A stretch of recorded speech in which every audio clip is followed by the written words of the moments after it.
On behalf of the IFA, I would like to thank Ms. Turner for presenting today and Mr. Rees for his participation. The IFA invites all participants to ask questions via the question tab on GoToWebinars. If your question isn't answered in the webinar time, we will try to answer your question in our follow-up email afterwards. With that, I'll turn it over to Natalie. Thanks everyone for joining us. Okay, thank you, Jessica, and welcome everybody for getting up early and for some of you maybe staying late. I also want to thank International Federation on Aging and WHO for inviting me to do this presentation today. I certainly hope it will be helpful to all of you. So when we put out the marketing for this presentation, we said we were going to answer, I was going to answer 3 questions. Oh, let me get this going, which I hope I've covered on these contents. So in the introduction and the second section of the contents, I'm going to answer basically the question, what are the main differences between age-friendly and dementia-friendly communities? And tell you a little bit about how I think the age-friendly and dementia-friendly frameworks align. And then towards the end of this presentation, I'll talk a little bit about much more about how age-friendly communities can start to take account of people living with dementia, give you some further reading resources, and maybe point out a few of the next main steps. So with no further ado, so this is a quote from a report that Jessica mentioned that I wrote when I was working for AARP in 2016. I co-wrote it with Lydia Morgan. When I first started looking at this topic, I was working at AARP both on age-friendly communities, but I was also part of the advisory group as Dementia-Friendly America started to get off the ground. And I heard this quote here is just one, but I actually heard people from both sides, from both age-friendly and dementia-friendly, suggest that somehow the other was either already covered by what they were doing, was maybe a bit unnecessary, or maybe even missing some of the point. However, on the ground in the States, people were being presented with these 2 initiatives with obvious overlap, many similar objectives and stakeholders, but actually with little idea about how to work these 2 together. And that was a question I found myself wanting to answer, and that's how that paper came about, and the above is an extract from this slide. And what we found, and I think this has continued to be a bit supported from conversations I've had with others, is that age-friendly may actually inadvertently neglect the specific needs of older people with dementia, but that it does, however, have a much broader reach, and therefore could also have the potential to sustain and increase the reach of dementia-friendly actions. I'm sure many of you have your own views based on experience in your own work, but mine is that actually it's beholden on us working in this sector to try and get it right and try and reach all older people as much as possible. So that paper actually has recommendations for both age-friendly and dementia-friendly communities and how they can learn from each other. But for this presentation, I'm going to focus a little bit more on age-friendly, and if you want other information, the report which I include a link to at the end of this presentation, you can go and take a look at that.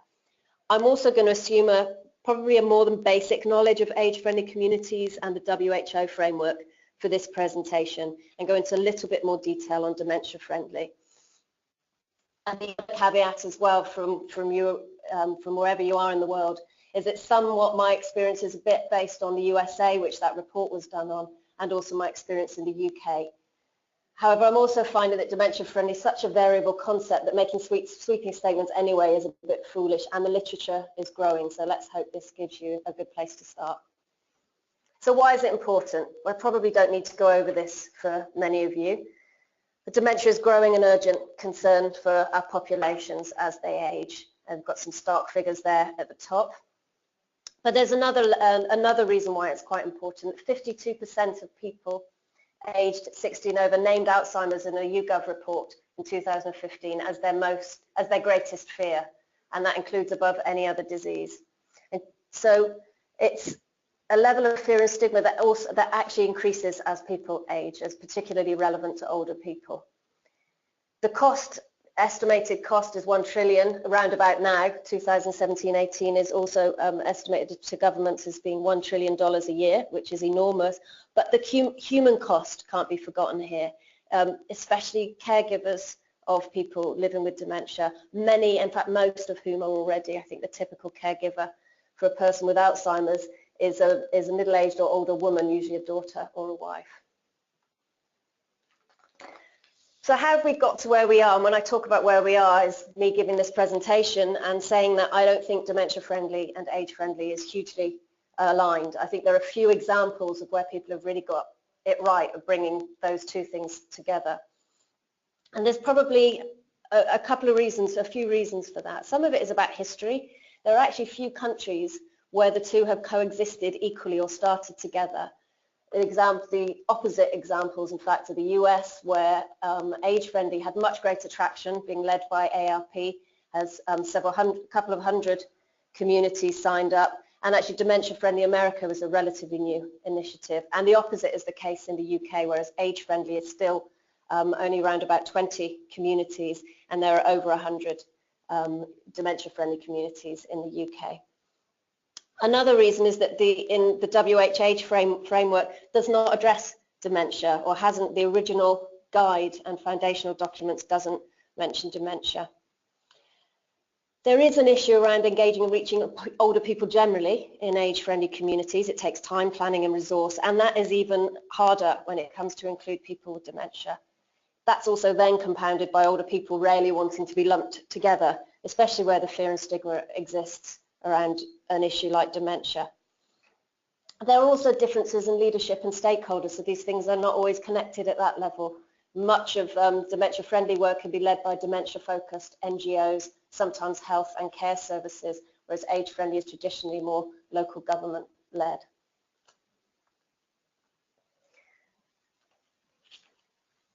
So age-friendly communities. I'm just going to go into a little bit of detail about the history and definitions, because I sort of mentioned that history may have given us a bit of a path as to why we are where we are.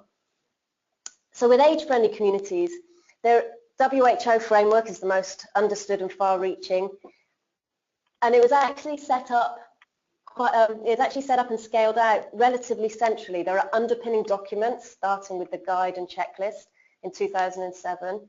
It was scaled through a global network, and although it has been adapted, and there are locally, it is and has remained relatively uniform and recognizable as a framework. So there's no single definition, but the WHO's is the most commonly cited one. I probably don't need to read that out to you. You can read it perfectly well on the screen. But WHO's definitions have tended to concentrate not only on adapting cities and communities for inclusion, but also thinking about promoting the kind of behaviours that help create a healthy and active later life. Contrast that with dementia-friendly communities, which has taken hold globally much more recently, though there were efforts started in some countries over a decade ago. It was actually the G7 in 2013, the Dementia Summit here in the UK, that helped promote that work. And now initiatives have gone much further afield. There's one I mentioned already that was established in England. There is, in fact, no single dominant framework or definition for dementia-friendly, but there are significant national models and broader kind of typologies beginning to emerge. So people are starting to look at how we can say, what do dementia-friendly communities have in common? Though it's probably also worth mentioning at this stage is actually, though the evidence base is increasing, we don't actually know yet what a good dementia-friendly community ought to comprise. I also think it's worth mentioning that even though there are variations in definitions, common to all those definitions tends to be an emphasis on the social rather than the medical view of the illness, and increasing awareness and challenging stigma. That's very much front and centre. So how do the frameworks align? I'm going to take you through a little bit of a gallery here, quite quickly I hope, so that you can see some of the common features, and then I'll pull out in the next couple of slides after that what I see as things in common, but pull out the main differences for you. So most of you will recognise this. That box on the left is my own creation there, so apologies if that slightly gets it wrong, but that's the WHO World Health Organization 8 domains or topics. I think of that as the content, the what gets done in the different areas about what makes a good later life for people living in a place. It sits within a program framework that has clear steps and a timetable of around 5 years, and it includes political commitment, multi-sector partnerships, ownership by older people, and equity runs through the heart of it. If we compare that to, if I start to look at, so that's the one I talked about, which is relatively uniform and well understood. So even where communities, and I'm thinking of Wales as an example, which hasn't taken on the whole of the programme approach, it uses the 8 domains as a way to structure its thinking about later life. So this is the first of the frameworks I want to show you that's around dementia-friendly communities. This is Dementia-Friendly America, which is more of a national model, and this focuses on the sectors. It's built to align partially, at least, with age-friendly domains, but it focuses on specific actions that sectors can undertake, such as faith groups, financial and legal services.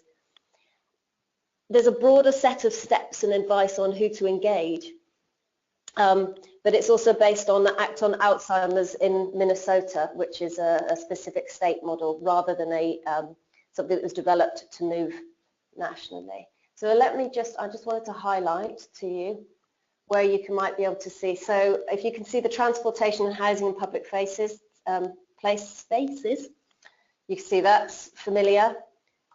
Maximising independent living and meaningful community engagement, that's also strongly within the WHO framework. But then it pulls out things that are specific to particular sectors, which is not something that the WHO does. Another more recent typology is Alzheimer's Disease International, which has put together 5 principles around what dementia-friendly communities hold.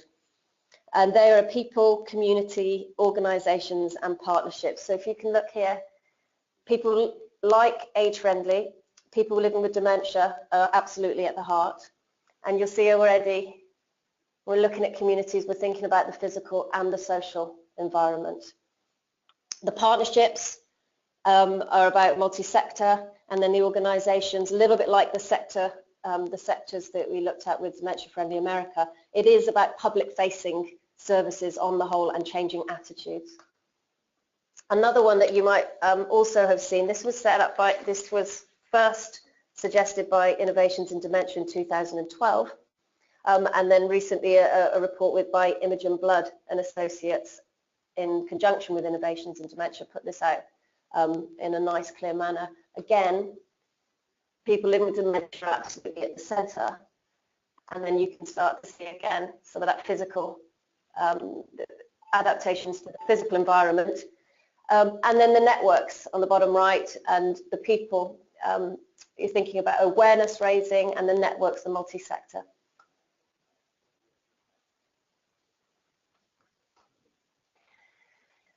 So that was a little bit of a race through. I've attached at the end of this presentation, in the resources, you can go and take a deeper look at those frameworks. That's actually a really shorthand way of saying you can't simply align a single dementia-friendly communities framework against, but there are some common threads emerging throughout. They are also largely, because of the way dementia-friendly has been, the history of it and how it is developed differently in different national models. They're largely retrofitting in a way. So what has gone before, how do we describe it, rather than like the WHO model, although that was very much focused on research from older people in 33 cities, that's something that was developed and then spread outwards. So I think you can look at it as we've arrived in a very different place. Having said all of that, what do they have in common? So both have a focus on helping people remain independently included in their own community. They also recognise the role that local services and amenities play in improving quality of life for residents. So they are very place-based. Both put people with lived experience at the centre. Both emphasise both the social and the physical environment, though dementia-friendly communities often place a greater emphasis on the attitudes of staff than the physical features of amenities. And both engage a broad set of multi-sector stakeholders, although there are different specifics about who might be involved. So in dementia-friendly, you might find key areas such as legal and financial services being much more prominent, based around the vulnerability of older people with dementia, living with dementia, to fraud or financial abuse. How do they differ? And I think this is probably could go on a little bit longer about this, but I think the first one that you probably notice is it's disease specific. So dementia friendly is by definition focused on a disability or disease. Now this is probably the most controversial point, because for many focusing on a disease first and the person second is problematic in itself. Associating aging by a disability, and one which is often typified by loss or decline, can also be said to kind of counter the positive narrative aging that actually we're trying to develop through age-friendly communities, and that is already too often missing in the mainstream media. So this is another reason why I think it's quite difficult. It could also be argued that it splits efforts into unnecessary subgroups within an aging population. So, for example, what's next? Diabetes-friendly communities, for example. However, that all said, many also point out that dementia itself is a unique and urgent issue that's not yet received enough attention or recognition. And while ultimately the ambition is for all people living with dementia to be more visible and included as a matter of course, that's not where we're at. And I think we haven't got that there yet with age-friendly. It is also possible to live well with the disease in the community. And this lack of positive imagery that is possible to achieve with dementia-friendly communities is not yet visible. So moving on to that, from the disease-specific lens, and I'm sure we could have a very long conversation about that. Maybe we'll have questions on it at the end of the session. The second one is around combating stigma and raising awareness, and I think that is linked to the first. So this is absolutely front and centre in dementia-friendly communities in all definitions and all frameworks that have been put forward. So while age-friendly domains do address respect and social inclusion, it is less prominent, and we're not required to address stigma associated with dementia and put forward positive images around that. Timetable and political commitment. So age-friendly builds in a 5-year programme cycle, and that's enough time to gain the written commitment of the lead elected official or mandated official. By contrast, dementia-friendly communities can actually be more flexible and quicker to apply. So even where there's a set of 4 steps in the dementia-friendly American model, its 4 steps can be achieved in 18 months or less. However, there are advantages and disadvantages to both. So while dementia-friendly can potentially be more nimble, having a timetable and political commitment for age-friendly can help embed that work within a much broader conversation with political conversation around changing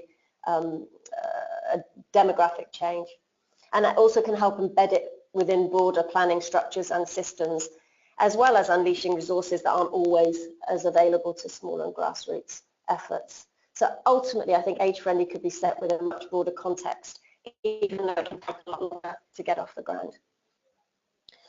Specific actions and stakeholders. I'll go back there. Talk about this a little bit more in the next section. So age-friendly provides quite a broad framework within which communities can identify their own priorities. However, it does mean that the specific actions to address the needs of people living with dementia are often not met. And final, fourth, can't even count, fifth, focuses on prevention. So age-friendly is built on public health principles and has a large focus on promoting healthy behaviours. So, for example, wide-scale promotion of walkable neighbourhoods. And this is much less prominent in dementia-friendly. It doesn't really show up in frameworks and definitions. It's not clear why, but partly perhaps because the evidence base is less well established around that healthy ageing in dementia, although that's increasing when you think about reducing risk of dementia and slowing the rate of decline. And finally, the engagement of caregivers. This is absolutely much more central, front and centre in dementia-friendly communities. There are a couple of reasons for this. One, because you think about the impact on caregivers themselves, who are working with people living with dementia, but also the fact that some people with dementia, although they may manage many of their areas with little support, areas of their lives with little support, especially early on, many more rely on the support of friends and family. And dementia-friendly communities have to think long-term about helping people prepare for a time they may be less able to make decisions on their own. That's a really, really quick run through. The report that I wrote in 2016 goes into a lot more detail on both of those. But what I wanted to do was kind of come forward with some, okay, so what? So they're similar and they're also a little bit different. If I'm in an age-friendly community and I want to look at those 8 domains, what are the kinds of actions or the kinds of things that I could be pulling out from dementia-friendly communities that might actually meet the needs of people living in my community, living with dementia? So here I just wanted to identify some areas you could focus on. Challenging stigma and raising awareness. I think I've mentioned that.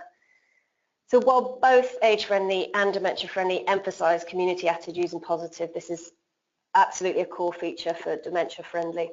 And one of the key ways that you as age-friendly communities can improve the lives of people living with dementia is by making visible people who are living well with the disease, and bringing those positive images much further forward. So examples of work that are going on globally in this or in different places are the Dementia Friends programs. You're probably aware of these. These are national programs on the whole which train people across the country in basic awareness of dementia, including that it is possible to live well with the disease. And people who are trained then turn that understanding into, say, practical actions such as helping someone or further spreading the word. There are several dementia-friendly initiatives across the world, Canada, Japan, England, Scotland and Wales. It's also a simple way that an organisation or community can just take action to improve the lives of people living with dementia in their community. Another one is, I talked a little bit about attitudes of staff being more important than the physical attributes of amenities. Training for transport drivers often focuses on recognising and understanding the needs of people living with dementia who may use their services. First Group in the UK have developed a training module which is now part of the professional competence for all of their drivers, and that builds on work they had already done with the introduction of safe journey cards to allow customers to let drivers know if they need extra help or assistance. So that's where a transport group had actually taken steps to better understand the needs of people with dementia. The other third one is that you can do to absolutely start and then move on is to include people living with dementia and their caregivers in the work that you're doing. So age-friendly can learn a lot from dementia-friendly communities about how to do this. And there's a few reasons. There's obviously the nothing about us without us. Not including people with dementia just reinforces the stigma and the image of people who are vulnerable and are being done to, not being done with. So I think it's absolutely helping people be visible and involved in plans from the start. You also have to recognise that they've got the expertise. They and their caregivers have the expertise of what it's like to live in the community and what they need. And there are a couple of ways that people are already doing this. So while actually including people with dementia at public events is desirable, it's not always possible, and it may not always be the most effective in, say, big, noisy consultations around dementia-friendly, age-friendly communities. You might not be the best place to bring in people and put them up front and have them speak or have them consult. So there are other ways of doing that. Dementia-friendly advisory groups, they have been set up in different places, including Canada and Australia. And the UK's DEEP project, which stands for Dementia Engagement and Empowerment Project, has written guidance on how to do that. And that's actually kind of a parallel system where it's a group of people living with a disease who are supported to review and to consult on plans and to influence policy and services. And you can work with local dementia-focused NGOs to get that right. The other thing is worth having a look at is Dementia Friendly America guidance. It explicitly considers caregivers in each of its sectors.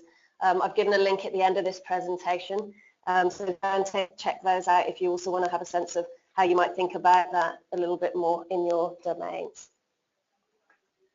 The physical environment is another area. So good design can help generally mitigate some of the issues that people living with dementia experiences, like confusion, memory impairment, both of which can deteriorate over time. And these are often adaptations over and beyond those addressed within age-friendly plans. So there are some examples. Signs, while all age-friendly communities include clarity of signage as potential adaptation, For people, some people with dementia may not even recognize common symbols such as WC on toilets, so thinking about pictures as well. Clearly contrasting surfaces, so aging-related eyesight problems affect a lot of people, but actually when you're ensuring clear changes between things like surfaces such as walls and floors, if people are already feeling vulnerable, have less ability to navigate new environments in particular, and make adjustments for what their eyes are seeing, these can really make a big difference. Familiarity and ease of use is another one. So, I mean, we've all been, I think, stood in public, well, I certainly have stood in public bathrooms, waving my hands at mysterious taps that don't seem to come on when I want them to come on. You think about that, how that can be even worse for someone who's already struggling to kind of understand and how to use something. So having familiar fixtures and fittings can make a huge difference. Same with home adaptations, important for everyone. Specific ones are available that can help mitigate for cognitive impairments. A really good example someone told me about once was that's very low tech, not high tech, was someone they knew with dementia was at risk of eviction because they kept flooding the flat, the apartment below theirs, because they kept forgetting they'd run a bath. And so you could just chip a little, fit a little flotation device on the plug so that when it got too full, it just pulled the plug out. And those are really simple little things that can actually help someone stay in their home for a lot longer with dementia that we might not be thinking about when we think about inclusive designs. Same with outside spaces. Getting outside is important for everyone. Gardens designed for people with dementia might have more interactive features, plants with strong fragrances. They might be better enclosed, easier to navigate, and also not have toxic plants. Here's a case study I'm kind of pretty much almost finishing with. So this is from the city of Leeds. It's the dementia-friendly theatre from West Yorkshire.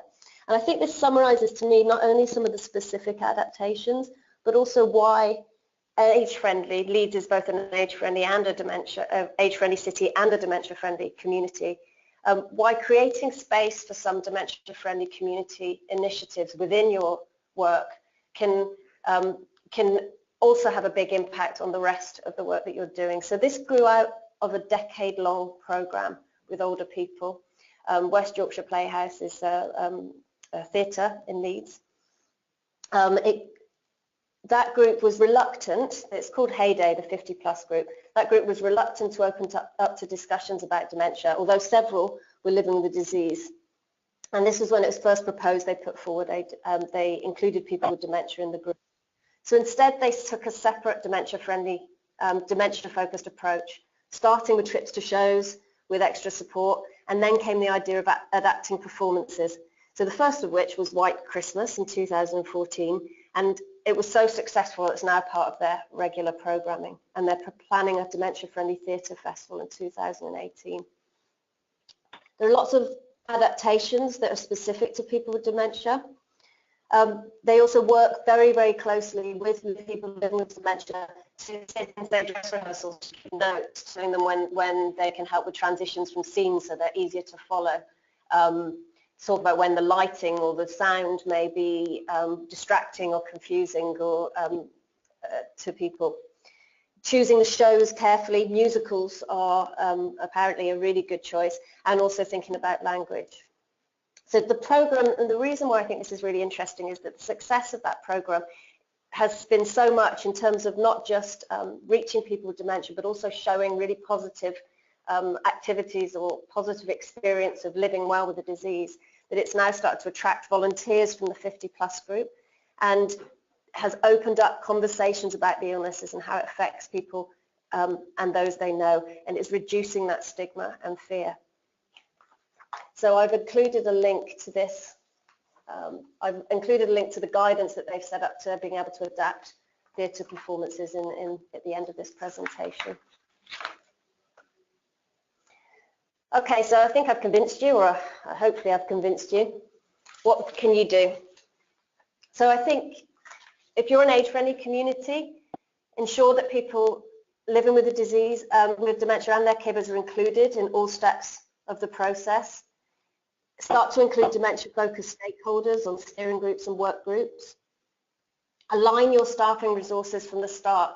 US Boston Mayor Marty Walsh funded 2 posts at the same office, and the recommendations of both those posts are coming together to be pulled into one overarching Boston plan. So thinking about how you align those staffing resources from the start, or take steps to coordinate if they're also both well established. Using the 8 domains can also act as a really useful guide to adapt action plans to meet the needs of people. So use guidance that I've given you just some hints. Some of the resources at the end of this presentation can also give you tips about what you can do, and also talk with people with dementia and their caregivers. Go back and review your action plan if you've already done it. Think about when you review it, when you start again, how you can include some actions. You could consider developing a dementia-friendly community as an additional age-friendly domain. That has the potential to create some space for that initiative within age-friendly, with the idea then it affects the other work, a little bit like the West Yorkshire Playhouse. And then the other one is, if you haven't got many resources, you don't quite know where you can at least get started, initiating a dementia awareness raising program such as Dementia Friends is a really, really good first step. You can do it with an organisation, within a high street, with just a small group, or you could do it citywide. But that goes a long way to achieving some of the aims of a dementia-friendly community. So that brings me to so there are some resources here that you can take links to, and many more that I know Alzheimer's Disease International and others have produced. Thanks very much, Natalie, for the amazing presentation. Mr. Rees is having a bit of technical difficulty at the moment, so I'm going to read questions that were sent to me from him. So I will start that off, and then my colleague Kate McCrae will ask a couple of questions. And at this point, I'd also like to invite other people who are part of the webinar to ask questions as well, and I will read those out following Kate's questions. So the first question put forward by Mr. Rees is, do you think dementia-friendly communities has something to teach age-friendly cities by using an unstructured social movement which can develop organically in very different cultures and both high and low income? Okay.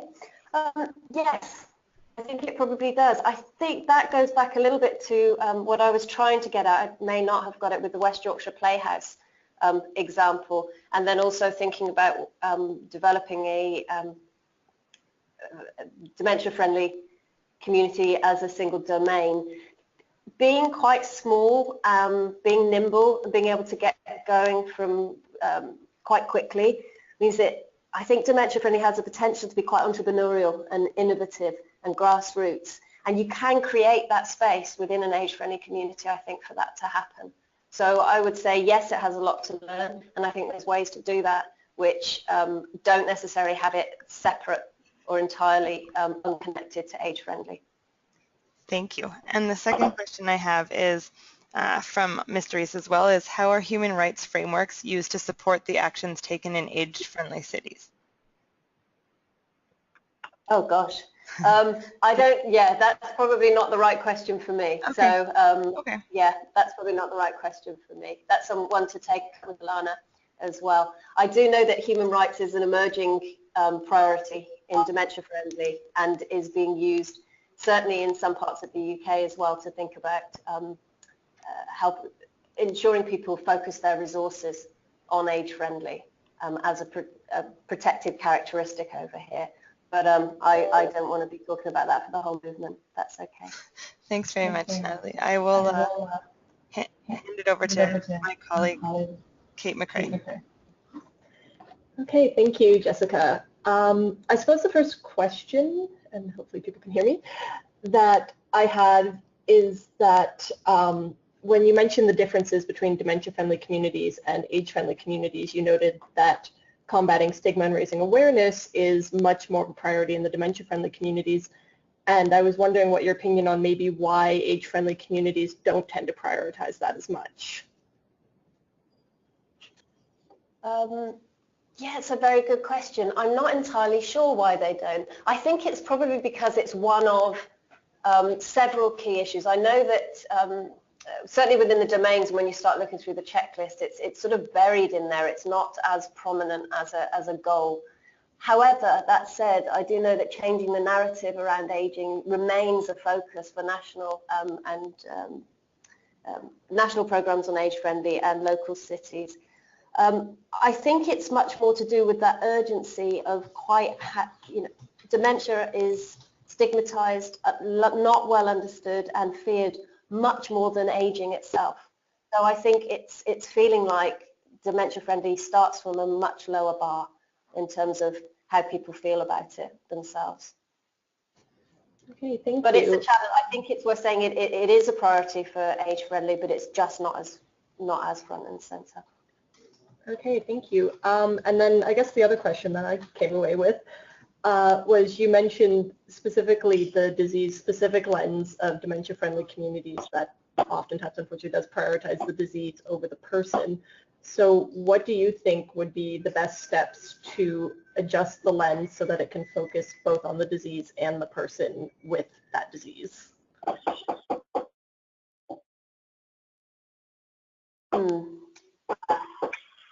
I think I think there's lots of debate. It's interesting. It's a shame that Glenn can't get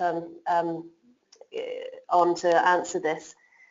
I think even from what I've been reading and from hearing, that even within dementia-friendly communities, the discussion about, there's a lot of debate about how to do this. Is it possible to focus on both? Normalizing dementia as an illness and making it part of the mainstream culture, or understood and accepted, and yet calling it out all the time is a difficult tension. It has a tension even at a project level.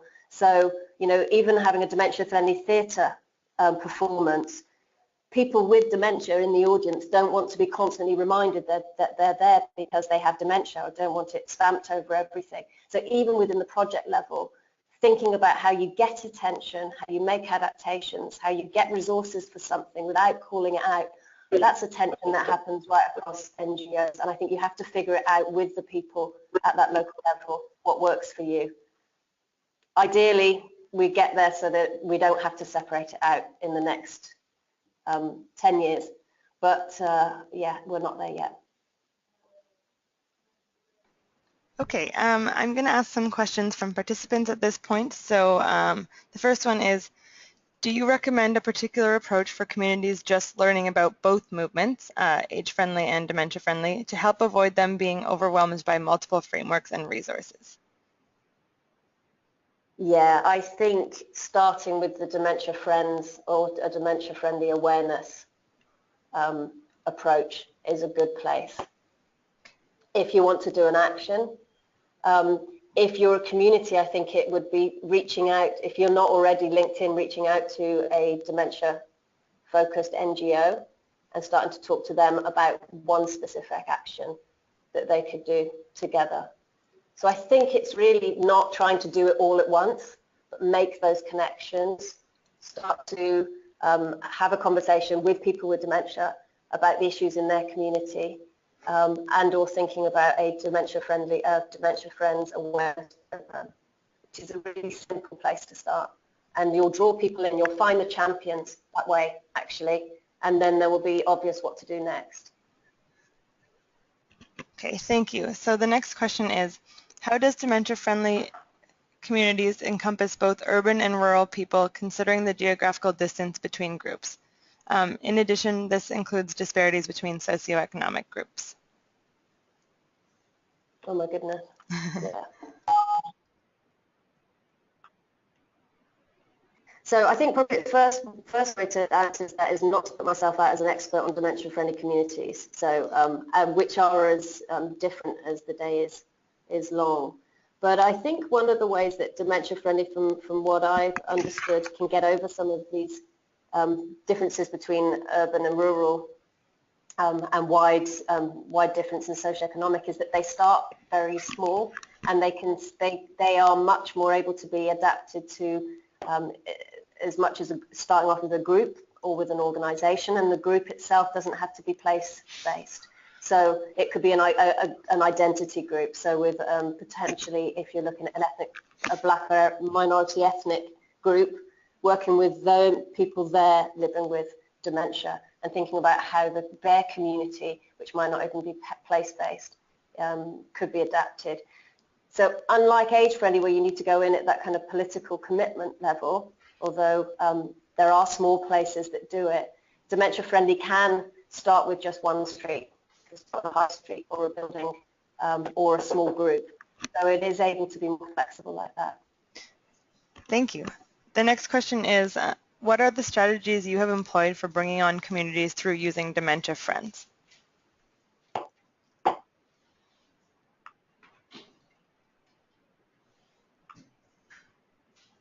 Right. Yeah. No. I think I'm not in a position to answer that. Actually, it's Okay. something I've seen, but I don't think I can answer it. Fair enough. Okay. So then, moving on to the next question, how can age-friendly cities and communities be accountable to all older people, regardless of a diagnosis, but rather based on functional ability?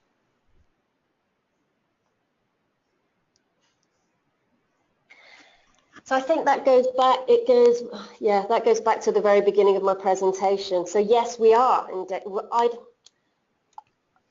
The disease-specific lens, are we in danger of splitting? I mean, that's one of the biggest criticisms of dementia-friendly communities.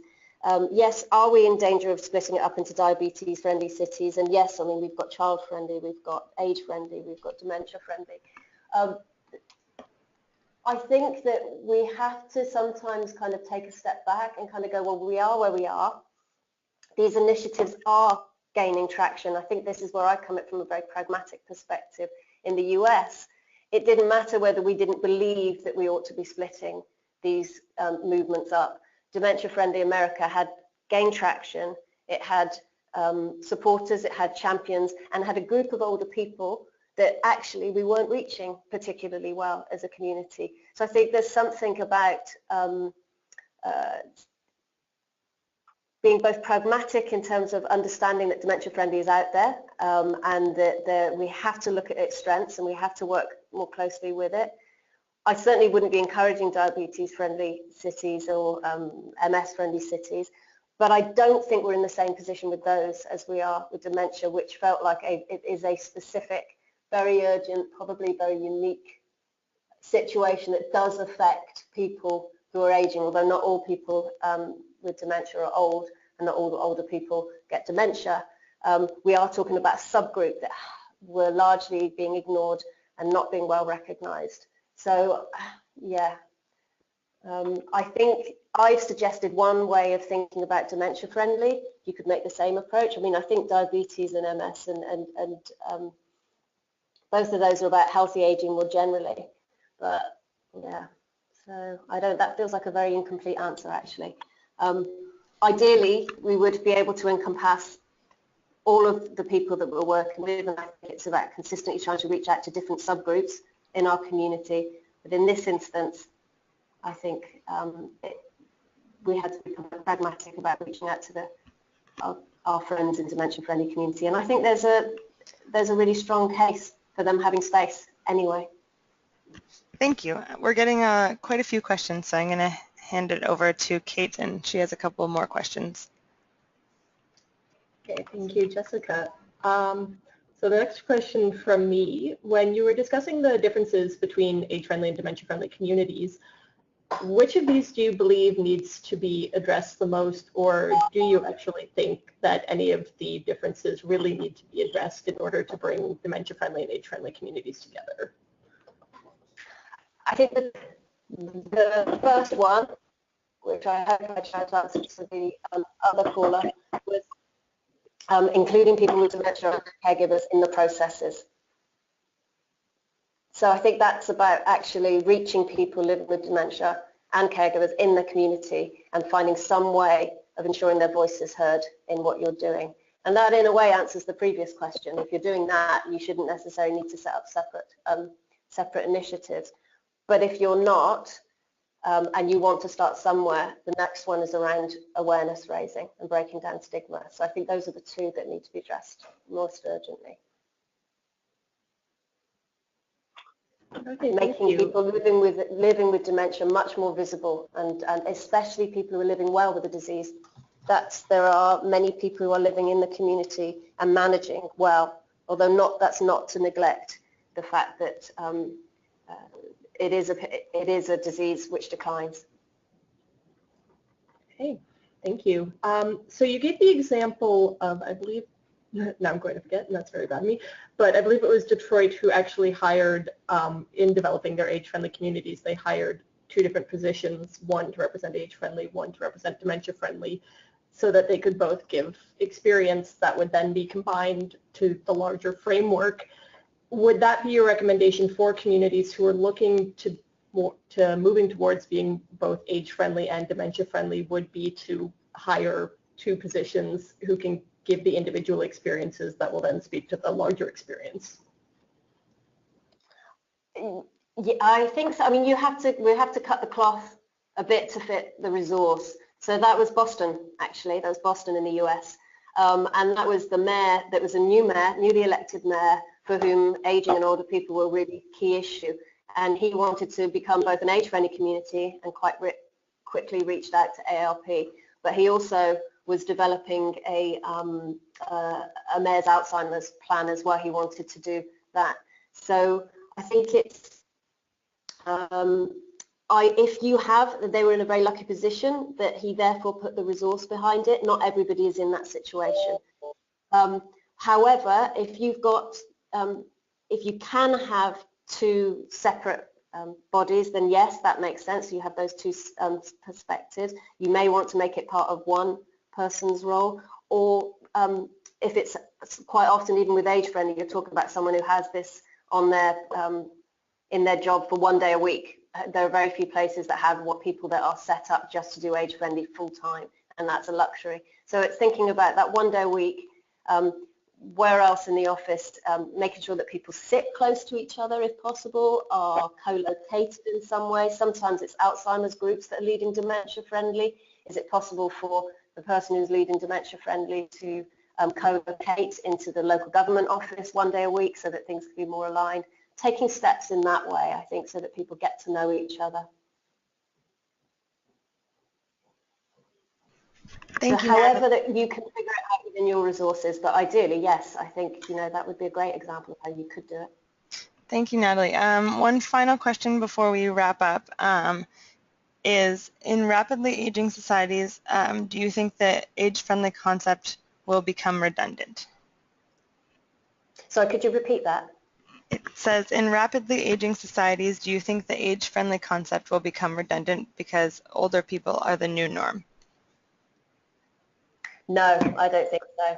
Yeah, I think ideally, yes, maybe, but just because there are more older people doesn't mean we're getting it right for older people. I think society has to adapt its structures, its processes, its decision making to really actually make the most of both the opportunity and help get over the challenges. And actually older people themselves, and in some ways I think we need to give a nod to dementia-friendly communities. People living with dementia and other who are using much more the language of human rights, about a right to inclusion, a right to acceptance, are sometimes further ahead of people who are just consider themselves getting older, who do not always want to consider themselves as having rights to access and rights to services. That ageism in our society is often internalized by older people themselves. So actually I think there will always be a role for that activism for older people. Great. Well, thank you for your wonderful answers to all of these questions. Do you have any... Sorry, I feel like I'm a bit of a sort of jack of all trades and master of none. So please do read some of the things I've put up, because actually there's some fantastic resources out there that people, and it's a growing set of evidence and literature in this area. So I think you probably can learn from this better almost than asking. No, you've answered the questions very well, and the IFA will send out a wrap-up which will include the resources as well as a couple of additional resources from Mr. Glenn Reese from Alzheimer's Disease International. So that will go out most likely on Monday. So if you don't have any final words, I'd just like to say a very big thank you to you, Natalie. Your presentation was fantastic and very informative, and we really appreciate it. And a thank you to Mr. Glenn Reese as well for sending some very great questions. as well as a thank you to my colleague, Kate McRae, for her assistance in this, and to thank everyone for attending. You've all been fantastic, and on behalf of the IFA, we really appreciate it. So thank you, Natalie. Thank you all. Thank you so much for listening.